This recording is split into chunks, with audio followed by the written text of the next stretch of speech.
तो आपकी आवाज बंद कर दी जाती है। फोन मेरा, सिम कार्ड मेरा, नंबर मेरा, तो सर रिचार्ज खत्म होने के बाद आउटगोइंग कॉल बंद होना समझ आता है, लेकिन इनकमिंग कॉल बंद होना सरासर मनमानी है। सर हमारा कर दिया जाता है कि इंसान एक रिचार्ज कराना भूल गया।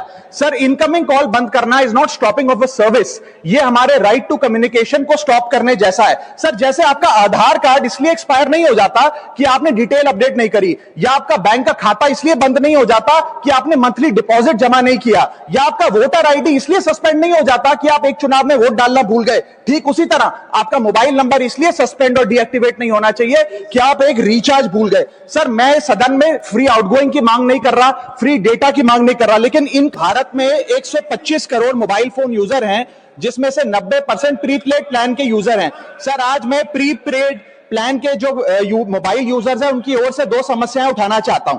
सर पहली समस्या है कि रिचार्ज खत्म होने के बाद आउटगोइंग के साथ साथ इनकमिंग कॉल का भी बंद होना। सर जब प्रीपेड प्लान एक्सपायर होता है या मोबाइल रिचार्ज की वैलिडिटी खत्म होती है तो आपकी आवाज बंद कर दी जाती है। फोन मेरा, सिम कार्ड मेरा, नंबर मेरा, तो सर रिचार्ज खत्म होने के बाद आउटगोइंग कॉल बंद होना समझ आता है, लेकिन इनकमिंग कॉल बंद होना सरासर मनमानी है। सर हमारा मोबाइल नंबर आज हमारी डिजिटल पहचान बन चुका है।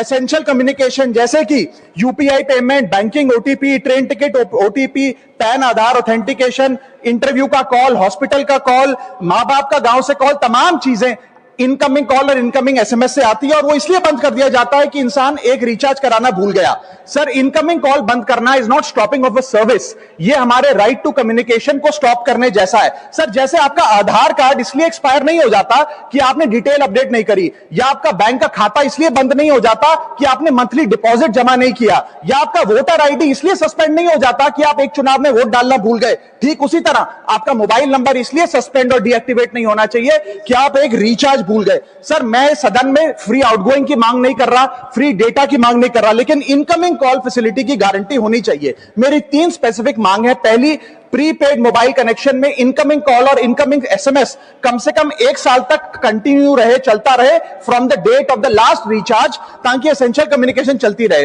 दूसरी, deactivation of the mobile number after 3 years. ऐसा ना हो कि आपका मोबाइल नंबर किसी को आपका मोबाइल नंबर बंद करके किसी और को अलॉट कर दिया जाए। कम से कम 3 साल का ग्रेस पीरियड देना चाहिए from the date of the last recharge. And third demand, mobile operator should introduce a low cost incoming only plan. वो लोग जो सिर्फ इनकमिंग के लिए फोन रखते हैं उनके लिए, जैसे कि 10 रुपए में 180 दिन की इनकमिंग कॉल की फैसिलिटी, इस प्रकार की स्कीम्स मोबाइल ऑपरेटर को लानी चाहिए। दूसरी समस्या जो प्रीपेड कस्टमर्स फेस करते हैं वो है टेलीकॉम ऑपरेटर का 28 दिन का मंथली रिचार्ज। साल में सर महीने 12 होते हैं, लेकिन 28 दिन की रिचार्ज के माध्यम से 13 टाइम्स रिचार्ज कराना पड़ता है। कैसे सर? 28 दिन into 13 times is equal to 364 days। ये एक बड़ी क्लेवर स्ट्रैटेजी है जिसके चलते आपको फीलिंग 30 दिन की देते हैं, लेकिन आपसे डीलिंग 28 दिन की करते हैं। सर दुनिया में हर जगह बिलिंग साइकिल कैलेंडर मंथ के हिसाब से होती है,